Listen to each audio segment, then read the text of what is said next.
ببخشید. شماره بگیریم بشینیم تو نوبت. نه کار بانکی ندارم، فقط یه لحظه. بفرم. سلام. سلام. ببخشید اریانا کسی نمیده اینجا یه کیف گم کرده باشه؟ نه چطور؟ ما یه مقدار طلا پیدا کردیم. بچه‌ها کس نیومده اینجا چیزی گم کرده باشه؟ چقدر هست؟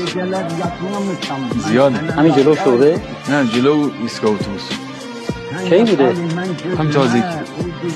نه کسی نیومده سراغش بگیره. اگه کسی اومد من یه کیف پیدا کردم. خدا خیرت بده. تلفن تو بده. این کاغذ بگیم من شمارم بفرستم. تو فهم. دست شما. این شما رو تماس بگیرم اسپانبایی صدا میزن. اینجا کجا؟ زندان. کارمند زندانی؟ نه زندانی مالی هم آدم مرخصی. سفید این کف بهشت اما هنو بغض و گلو من پزشت آخه این روان